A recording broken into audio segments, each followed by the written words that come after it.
Welcome back. You're watching The Point. An affidavit filed by the government in the Delhi High Court has created an enormous controversy. The affidavit gives reasons why Priya Pillai of Greenpeace was denied permission to leave the country to speak to British MPs. Many people believe the reasons given are not just high-handed and undemocratic, but unconstitutional. So is the government guilty of trespassing on the constitutional rights of an Indian citizen? My guests are former Attorney General and Solicitor General Soli Sorabji, the India head of Greenpeace Summit H, one of India's foremost human rights campaigners Nikhil Dev, and BJP spokesperson Sambit Patra. Sambit Patra, I'm going to start with that affidavit which says that the reasons why Priya Pillai was prevented from leaving the country to address a British parliamentary group about a mining project in Madhya Pradesh is that, in fact, had she been allowed to go, her visit would have been prejudicial to national interest. The affidavit gives 3 reasons for coming to that conclusion. First of all, it says her testimony could be used as an instrument of foreign policy against India.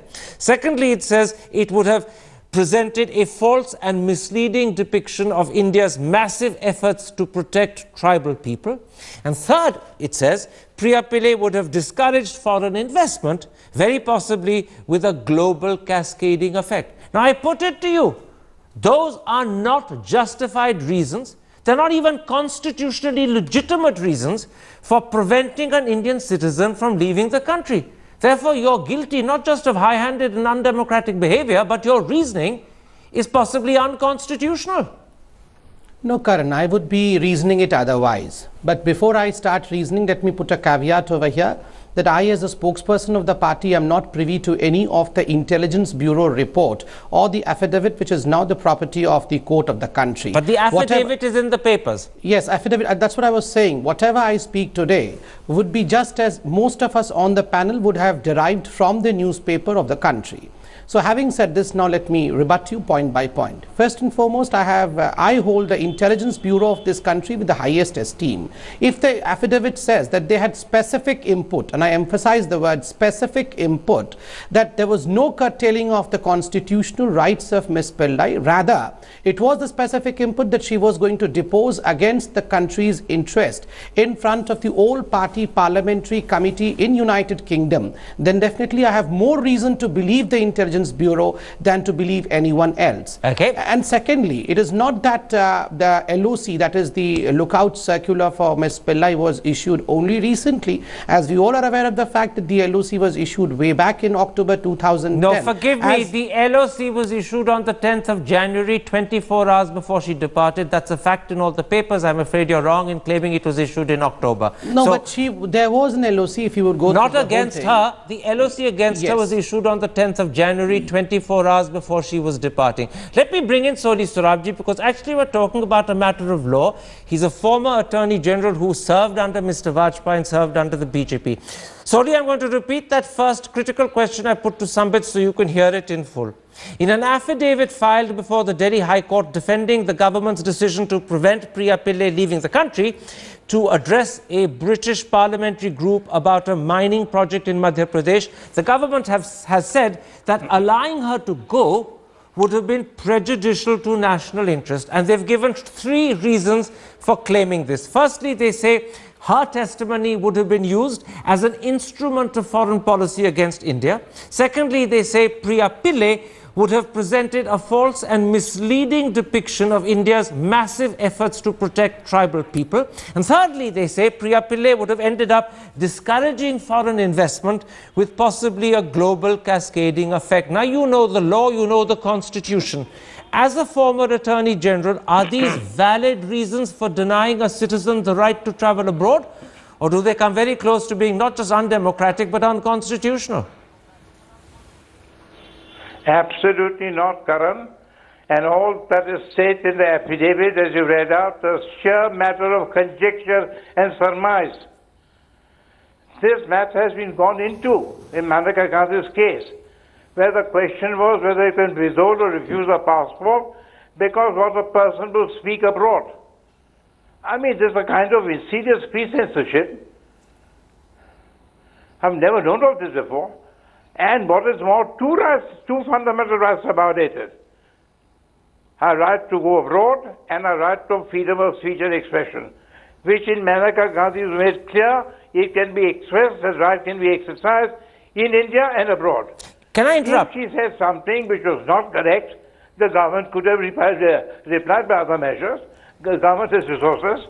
Mr. So Sarabji, no, whatever she said is not correct. permit me an interruption because I want to reiterate for the audience the point you're making. First, you're saying that the Maneka Gandhi case, where she was denied a passport in the 70s and the Supreme Court said it was wrong to do it, is something the government has breached in this instance. They had a Supreme Court precedent for acting in the exact opposite way to the way they did. And secondly, you're saying in behaving the way they did, the government has breached both her freedom of expression as well as her right to travel abroad. Am I right in that summing up? Correct. Both Justice Bhagwati and Krishna have said that it is not a casual facility, but the core of freedom to go abroad and express yourself. I don't understand this. Are we so afraid of the criticism? I think just wild imagining by the person who deposed the affidavit. All right. This would happen, become a potential. I'm surprised, astonished. Let me bring you in, Samit H. You're the head of Greenpeace in India. Let's now take up some of the backup claims that the government has made in that affidavit. They say that Priya Pillai's testimony could be used as an instrument of foreign policy against India. She would have, if she'd been allowed to go abroad, she'd have spoken to a British parliamentary committee inquiring into the operations of a British company, SR, in Madhya Pradesh. First of all, doesn't the British Parliament have a right to inquire into a British company's operations in India? And secondly, is it wrong for an Indian citizen to cooperate? Answer those for me specifically. Well, thanks, Karan, for asking those two questions. I will not get into the constitutional matters because Mr. Soli Sarabji is an expert on this. I'll refrain from commenting on that. Two things. One is, ever since we have started this campaign in Mahan in 2010, and Priya Pillai is an example of what active campaigning is, the issues of what's happening in Mahan in terms of destruction of forest cover, complete misuse of power by the state to grant to the tribals, which is covered under the FRA. All of this is there in the media. Our campaign has been quite vocal and everybody knows about it. The British Parliament, APPG, the House of Commons, who invited Priya, was on the basis of reportages in the media, thanks to our campaign, which got the issue out in the headlines. And it was only absolutely fine for Priya to appear on the invitation of the APPG of the British House of Commons. And I don't see any reason why not. SR, the company which is responsible for the destruction of the forests over there, is a company which is headquartered in Mauritius. It is registered in London and owned by 2 NRIs.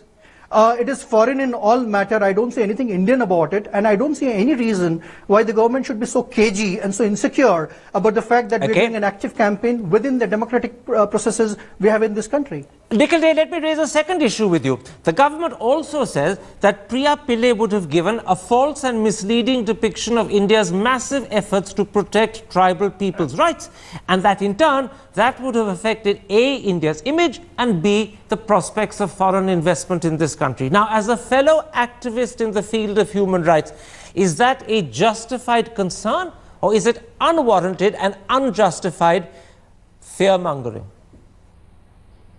Well, it is just not unwarranted. No, that's to Nikhil Dey, not to you, Samit H. That's to Nikhil Dey. Okay.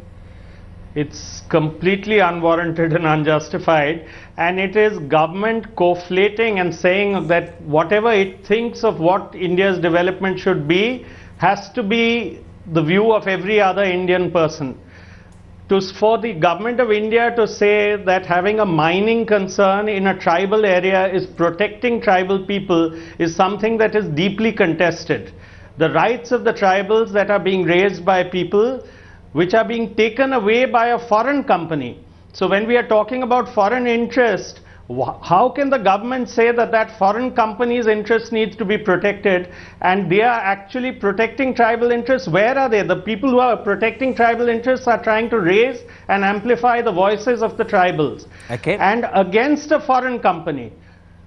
So how can it possibly be warranted or justified? And they are only raising a voice. They are saying this is what tribal people are going through. This is what the environmental damage is being done. This is being done by a foreign company. So obviously they will try and speak to a foreign parliament to say control your own companies, because that is part of their responsibility as well. And in this era of globalization, does globalization only mean that foreign capital can come and not that ideas can go from one place to the other, and that we can have a global responsibility for people and the environment, especially when global capital is being...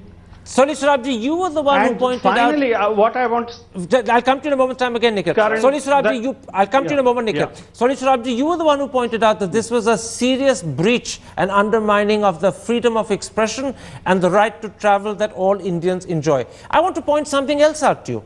The same Delhi High Court where this affidavit was presented on the 21st of January in another matter connected with Greenpeace said the following, and I'm quoting, NGOs are entitled to have their viewpoints and cannot be accused of acting against national interest merely because their views do not match the government's viewpoint. And that was said by the same Delhi High Court to the government on the 21st of January, less than a month ago. The government has blatantly disregarded it. Isn't it in danger of getting a rap across its knuckles, and a very severe one, when this matter comes to some sort of judgment? Yes, I agree, Karan. I think this is a very insidious form of free censorship, which is not becoming of a country like India, which says a democratic liberal country. What will Pillai say? What will the British Parliamentary Committee do? If they do, this will happen. That's utter rubbish. All in the realm of conjecture. Surely our government has resources enough to rebut the testimony of Pillai, to put up facts and figures that say it's not correct, it's all misconceived. But to prevent a person and offloading a person, I think that will only happen in a totalitarian country. Sambit Patra, it isn't just me who used those strong words when I described this affidavit and its reasoning as high-handed, undemocratic and unconstitutional. You've just heard Soli Sorabji, and remember, he was Mr. Vajpayee's Attorney General for 6 years. Called this affidavit and its reasoning a form of pre-censorship. He says the reasoning is based purely on conjecture. He's pointed out that it transgresses freedom of expression as well as the right to travel. How do you answer Mr. Vajpayee's former Attorney General? With all respects to Mr. Soli Sorabji, the country respects him and his views are always held in highest esteem. I would do that over here also, but then I have my own point of view that I derived from the newspapers after going through the affidavit. First and foremost, as far as the foreign policy instrumentation is concerned, the affidavit clearly mentions that through all this procedure of private testimony, a foreign policy instrument is developed, and we have seen in previous cases, as in case of Iran, Russia and North Korea, as to how private testimonies were used against these countries. And there was in the case of Iran and North Korea, probably wholly justifiably. Those are countries that have a very poor human rights record. Surely you're not saying India's as vulnerable as them. That's not respecting India's great track record. Karan, can I have the constitutional right of completing my answer? Oh yes, absolutely. Even if you deny Priya Pillai her constitutional right, you have this right from me. Go ahead. Answer. Yes. And secondly, there were specific inputs that with this kind of testimony of Ms. Pillai, what the UK parliamentary group was trying to do was moving towards sanctioning on the field of tribal interests in India. And as my friend previously pointed out, well, yes, the tribal condition in this country is bad, and that's what she was going to testimony in the APPG. My question is, why does she have to testimony there? Why cannot she raise this issue over here in a democratic way that is available in India? You forget that she has been. She's been raising it here. She's been protesting on the site as well. She just additionally wanted to go to London because it's a British company, and the British Parliament has the right to make inquiries about the functioning of a British company in India. And Indian citizens have a right to cooperate if they want. You may not like it. It may not suit your interests, but that doesn't mean you have a No, right I to have a very transgress. important point over here, Karan. Very quickly, because I want Samit H to answer you. I mean, the premise of the whole debate is coming to be based on the fact that it was a foreign country and she wanted to go and speak against the foreign country. Let me just remind you that the foreign country did not come here of its own. There must have been ways and means by which the Indian government constitutionally must have allowed the foreign country to function on its soil. Yes, but the Indian government constitutionally breached its constitution by not allowing let the court Priya decide. Pillai to go abroad. Let the court decide. Let me bring in Samit H. Samit H, there are some cogent points, or I should say allegedly cogent points made by Sambit Patra. A, that in fact these reports prepared by the UK, the US and the European parliamentary institutions, unlike the UN, do not give the Indian government a right to reply. Therefore, the Indian government believes they're biased. And secondly, such reports, he says, have been used in the past against countries like Iran, Russia and North Korea with serious impacts on their growth rates. Answer those 2 points specifically and quickly. Well, I think Mr. Patra today has to defend the indefensible, but that's something I don't want to comment upon. Absolutely. Answer him instead. We have been meeting up with the parliamentarians over here. As a campaign we have been running for the last 3 years. We have interacted with all forms of government members in this country. So I think Mr. Patra is not aware of what the interactions have been. Please, Samit, we're running out of time. Answer the question I put to you. Mr. Patra is trying to defend. Answer his point specifically, because we run out of time. I just don't understand why Mr. Patra has to defend a corporate. Isn't this crony capitalism? No, you are sounding like a political spokesperson. Third, Mr. Patra, please, I know you are very anxious to respond because you are on the defense. No, I'm not anxious at all. No, please let me complete. You have all the time after this. The third is about these instruments of control.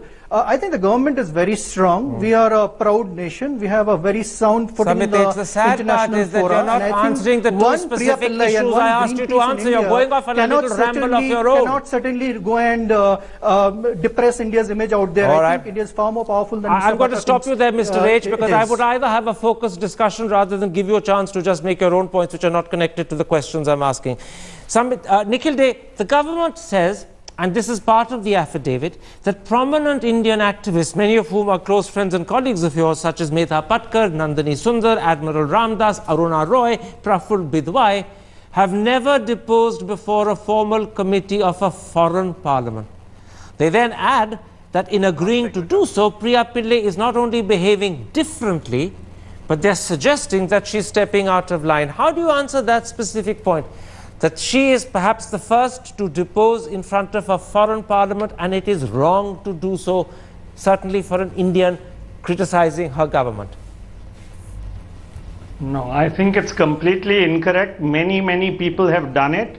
Whether the other people named have done it or not is not of any relevance. The facts are of relevance. If something that is factually correct is being brought out anywhere in the world, I can say it in an interview on your show and it will go immediately across the world, Karan. And so does that mean that I have to depose before a parliament? It's good that a parliament is looking into what's happening, the happenings of a company of its own country. And obviously we would, if it were a company in this country, we would try and petition the Indian parliament and Indian authorities.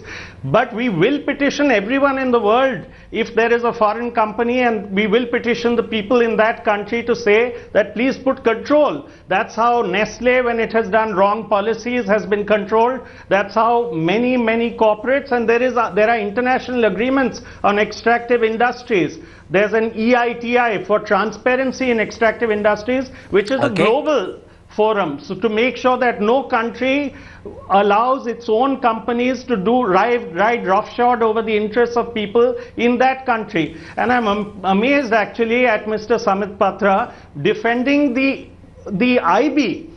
Does that mean that the BJP position, because we would have defended the BJP as well if it were raising issues, and which we did when they were when the last government was trying to control things, and when legitimate issues were being brought out. What we should look at is our facts being brought out. If facts are not being brought out, let's counter those facts. Let's look at them honestly. That's a fair point. That's how we'll arrive at better decision making. Rather than do this of shutting people up. Absolutely. Rather than shutting people up and saying that the IB is the one to decide what is national interest. Let me go quickly to Soli Sorabji. I'm interrupting you, Nikhil Dey, because we're running out of time, and I want Soli Sorabji to do something that I think he would be a little reluctant to do, but nonetheless, as a former Attorney General and Solicitor General, I'm going to ask him to help us in this instance. I know, Soli Sorabji, it's dangerous to second guess what the courts will do. But on an issue where you're so convinced that the government has acted unconstitutionally, it's breached fundamental freedoms like the freedom of expression and the right to travel abroad, and given that the same Delhi High Court actually passed an admonition to say that just because NGOs disagree doesn't mean they're anti-national. Do you think in this instance the Delhi High Court will throw out the government's reasoning, or will it accept it? Answer that for me. Karan C.K. Rapsari, our Solicitor General, has said it's easier to spot a winner at the Mahalakshmi racecourse than to say our court to decide. So it's sort of difficult how to decide, but I think reasonably certain that any court which has expressed itself previously and having looked at the contents of the affidavit, I think I would be surprised if they accept it. And I'm surprised we filed such an affidavit. Are we so nervous? Are we so pressured about a record that we won't let her be off to the person, don't let her speak before a committee, not before some partisan body in a banana republic, British Parliamentary Committee, refute it. That's a very good point you're making. Let me put what you're saying to Sambit Patra, and Sambit, this will have to be the last question on this particular story tonight because we're out of time. If Soli Sorabji is correct, and he's a very distinguished lawyer, and remember, a former Attorney General with 6 years experience, and before that he was Solicitor General. If he's correct in saying that the Delhi High Court will dismiss this reasoning by the government and throw it out as unconstitutional, your government will be left with a lot of egg on its face. See, I was in fact told right now that I am defending an indefensible case, to which I would say that national security for me needs no defense because every Indian would stand to defend it. No rhetoric though. But you're not answering my question. My question is, if you get thrown out of court and dismissed, will you not have egg on your face? With all due regards to the panel over here, and especially Mr. Soli Sorabji, I would still refrain from preempting as to what the court would do. And having said this, let me also tell my friend, yes, I would like to defend the IB of this country than Greenpeace NGO. Well, actually, can I just add for information that we all stand up for national security, but we don't, unlike you, believe that national security is endangered if an Indian citizen criticizes her government, and even if she does it to British MPs. That is a fundamental constitutional right that we have, and we will exercise it, Mr. Patra, day in and day out, whether politicians like it or not. That's what makes us a democracy, and that's what makes us as Indian people so proud to be one. And I'm sure Mr. Modi would agree with me if it wasn't for the fact that in doing so he'd contradict himself. My thanks to all 4 of my guests for joining me.